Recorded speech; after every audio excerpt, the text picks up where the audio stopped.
ያይዞሽ እሺ አይዞሽ እናቴ አይዞሽ እሺ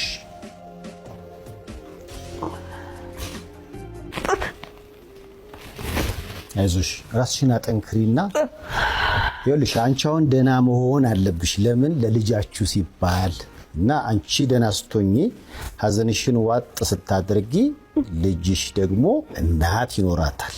እሷን ማሳደግ አለብሽና ራስሽን ማረጋጋት አለብሽ። ቤቢ አይዞሽ እሺ አይዞሽ እናቴ አይዞሽ እሺ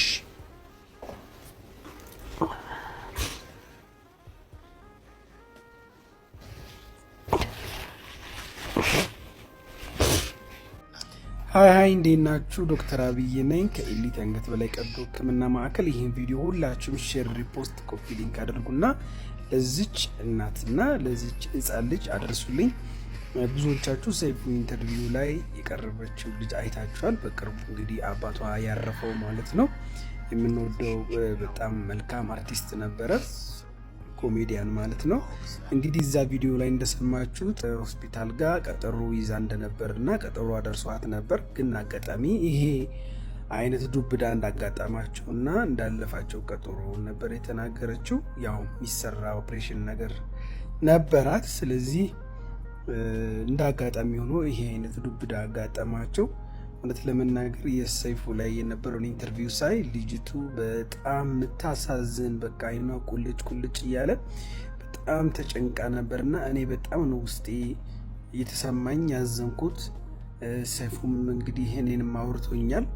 እኔ ደግሞ እንደ አንድ ህፃናትን እንደሚወድና እንደሚያክም ሐኪም እውነት ማየት ራሱ በጣም ከብዶ የነበረ እውነት ለመናገርና ይሄ ችግር እንዳለባት ስሰማ እኔም ጋር ቀጠሮ እንዳላት ስሰማ በጣም ነው ውስጤ ያዘነው። ስለዚህ የሚታይ እንግዲህ በማንኛውም ሰዓት እናቷ ይዛት መጣ እኔ ጋር ሙሉ ወጪዋን ኤሊት የአንገት በላይ ቀዶ ሕክምና ማዕከል ሸፍኖ 1 ብር ሳትከፍል ሕክምናውን አክሚያት በሰላም ወደ ቤቷ ትሄዳለች ብዬ ቃል መግባት እፈልጋለሁ ከእግዚአብሔር ጋር። እንግዲህ ይህን ቪዲዮ ለሁላችሁም አድርሱልኝ። ለዚች ምስኪን የሆነች እናት በማንኛውም ሰዓት በሚመቻት ጊዜ መምጣት ትችላለች። በሰይፉ በኩል በእርግጥ ማግኘት የሚችል ይመስለኛል። እንግዲህ ኮንታክቷን ወይም ስልኳን ወስጄ ይቅርታ እንግዲህ ትንሽ ስለደከመኝ ነው ይህኔም ራሱ እንትን ያለው። እንግዲህ ሰይፉም ኦፊሻሊ ነው የጠየቀኝ። ስለዚህ እኔም ኦፊሻሊ ጥያቄህን ተቀብዬ ሚሚዬን በምችለው አቅም ሙሉ አግዤ ከፈጣሪ ጋር ከዚህ ችግር የምትላቀቅበትን መንገድ አመቻቻለሁ ብዬ መናገር ፈልጋለሁ። ሁላችሁንም በጣም ነው ማመሰግናችሁ፣ በጣም ነው መወዳችሁ። ዶክተር አብይ ነኝ ከኤሊት የአንገት በላይ ቀዶ ሕክምና ማዕከል። ደህና እደሩ። አይዞሽ እሺ አይዞሽ እናቴ። መልካም ዜና ተሰምቷል። ሁላችሁም ዶክተር አብይን እናመሰግናለን በሉት። የኮሜዲያን ወንደሰን አውራሪስን ልጅም ሙሉ የሕክምና ወጪዋ በርካቶቻችሁ የምታውቁት ዶክተር አብይ ታደሰ ታዳጊዋን ሙሉ በሙሉ አሳክማታለሁ ሲል እንግዲህ ቃል ገብቷል።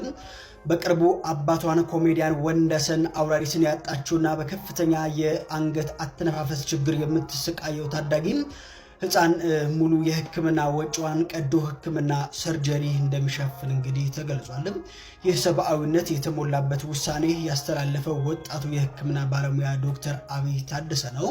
ይህ ታላቅ ውሳኔ ታዳጊዋ አባቷን በሞት ካጣች ከ3 ቀናት በኋላ የእናቷ ጋር ከቀበሌ ቤትም መባረሯ ከተዘገበ በኋላ የመጣ መልካም ዜና በመሆኑ ከፍተኛ ምስጋና አስተርፎለታል። ዶክተር አብይ ታደሰ ህፃናትን በመርዳት የሚታወቅ ክብር የሚገባው የሕክምና ባለሙያም ጭምር ነው።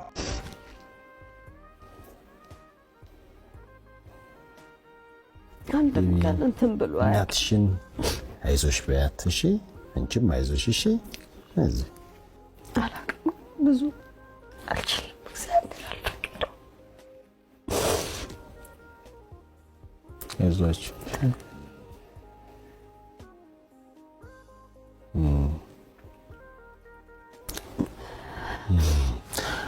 አሁን ደግሞ እንግዲህ ምናልባት ምን እንደተፈጠረ ባላቅም ከሀዘኑ በኋላ ደግሞ ሌላ ሀዘን የሚፈጥር ነገር አጋጠማቸው ነው። እንግዲህ ኮሜዲያን ቤቲ ዋኖስ የደወለችልኝ እና በጣም አሳስቧት ከመኖሪያ ቤት ጋር በተገናኘ በተፈጠረ አለመግባባት ምናልባት እሷ የሀዘን ስሜት ስለሆነች ዳኒ ያንተ የምታውቀው ከሆነ ትነግረኛለህ? ምንድን ነው የተፈጠረው? ከምንም በላይ የሚጎዳ ከሞት በኋላ የሚመጣ ነገሮች ናቸው። ብዙ ሰው እኔ ጋር ነው የሚደውለው። በጣም ነው እኔም ያዘንኩት። ማንም ሰው ሲኖር ይጋጫል፣ አብሮ ሲኖር ይጋጫል። የማይጋጭ ነገር የለም። ያ በዛው በቤተሰብ የሚፈታ ነገር ነው። ግን ያችኛዋን የሆነች ነገር ይዘው በጣም አራገቡትና ለኔም በጣም ነው የተሰማኝ። ወዲያውን የደወልኩላት ለቤቴ እና ምንድነው እንደዚህ በቃ ምናምን ነገር አልኳት። እጅግ በጣም አስደንግጦኛል፣ አስከፍቶኛል። ጭራሽ 12 አልሞላውም። ይሄን የመሰለ ልጅ ስናጣ 12ቱ ቀን አልመጣም። ከዛ እንደዚህ ደግሞ ሲባል ባለቤቱና ልጁን እንደዚህ ሲኮን ያሳዝናል። በጣም ነው የሚያሳዝነው። ግጭት ሊኖር ይችላል ቤተሰብ ላይ። ካልተስማማ ደግሞ ወጥተህ ትከራያለህ። ግን አንዳንድ ያው በቲክቶክ የሶሻል ሚዲያ ምናምን ያው ሁሉም ጋዜጠኛ ሆኗል በአሁኑ ሰዓት። ተጣሉ ወጥተው እንደዚህ ሆኑ ያመኛል። እያንዳንዱ ነው ሴንድ የሚደረግልኝ። ያንን ጉዳይ ደግሞ ያው ቤቴ ምንድን ነው የተፈጠረው? ያው እኔና ቤተሰቦቹ ብዙም አንተዋወቅ የለንም። በእርግጥ ያው ውጭ ሀገር ነው የኖሩት። እናትየዋም እህትየዋም ውጭ ነው የኖረችው። ባለፈው የሆነ አመት መታት ከእሷ ጋር ተዋውቀናል፣ ከእህቱ ጋር ማለት ነው። እናትየዋ ጋር ጭራሽ ትውውቅም የለንም ማለት አንተዋወቅም። ምን አይነት ሰው እንደሆንኩም ምን አይነት አታቀኝም። ያው በፊትም በስልክ ነበረ እንዴት ናችሁ ምናምን እንባባለውና ያው ለቅሶ ላይ ቁጭ ብለን ብዙ ነገሮች አሉ። እኔ ይሄ ነው ማለቱ በጣም ለኔ ራሱ እጅግ በጣም ይከብደኛልና የሰልስቱ ቀን በቃ መውጣት አለባት ከቤት አንቄ ነው ማስወጣት አለች እህትየው ማለት ነው። እና ያው እንደዛ ስትል ያው ሰዎች ይሰሟታል፣ ምን ይሏታል። እኔ ደግሞ በጣም ልጄ እየተረበሸች ነበር። አንድ በአባቷ ሀዘን ተረብሻለች፣ ሁለት በምሰማው ነገር ምናምን እየተረበሸች ነበረ። ያው እኔ ምንም አይነት ነገር እሱ ለኛ ምንም አይነት ነገር የተወለን ነገር የለም። ያው የዕለት የሚሰራትን ምናምን ነው እንትን የምንለውና በቃ መውጣት አለባት ምናምን። ይሄንን የምሰማው ነገር ለልጄም እየተበጠበጠች በቃ ዛሬ አስወጣታለሁ አለች። በቃ በሰልስቱ ዛሬ ነው ማስወጣት ማታ በቃ ሰው እንትን ሲል ምናምን ስትል እኔም ለህይወቴም ለምንም ፈራለሁ። ገብቷል። ልጄ ደግሞ ከኔ በላይ ደግሞ ልጄ ብዙ ነገር በቃ እየሰማች ጭንቅላቷ እየተበጠበጠ፣ በዛ ላይ ደግሞ የቶንስል በሽተኛ ናት። ልክ እሱ የሞተ ጊዜ ነው እንደውም አቢጋ ቀጠሮ አስይዞ ነበረ ለሷ። ልክ እሱ የሞተ ቀን ቀጠሮ ቀን ደረሰ። ደግሞ በአጋጣሚ ሆኖ የልጄ ማለት ነው ይሄ የሚወጣውን ስላላት አብይ ጋር አስመዝግቧል። እና እኔ ብዙ ችግር አለብኝ፣ ብዙ ነገሮች እያሉብኝ እንደገና በቃ መውጣት አለባት ተብሎ ያው እኔ ብዙ ቃላት መናገር አልችልም። ለእግዚአብሔርና ለኢትዮጵያ ሕዝብ ነው እኔ እንትን የምለው የምናገረው። በመግባባት መፍታት አልተቻለም። ሽማግሌዎችን እየረገጠች ነው የምትወጣው። ሲሰበስቡ ትልልቅ ሰዎችን እየረገጠች ነው የምትወጣው።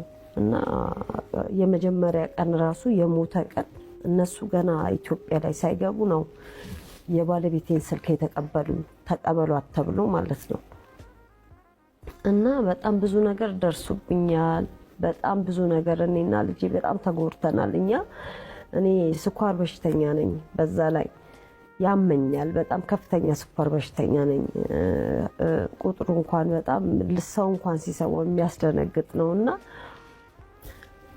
መጣች በቃ ተረበሽን ምናለን። እግዚአብሔር ስጣቸው የሰፈር ሰው የመንደሩ የሱ ጓደኞች ሆነው ጊዜያዊ ማረፊያ በቃ የሆነች ቤት ነገር ተከንትን አሉልኝና በቃ ነገሩንም ሽሽት በቃ ምኑንም ሸሸው በቃ ወጣን። እኔና ልጄ ጊዜያዊ ማረፊያ አሁን እዛ ውስጥ ነው የምንኖረው። እሱ ምንም አይነት ነገር ቤት የለውም ምን የለው ምናምንና እኔ ደግሞ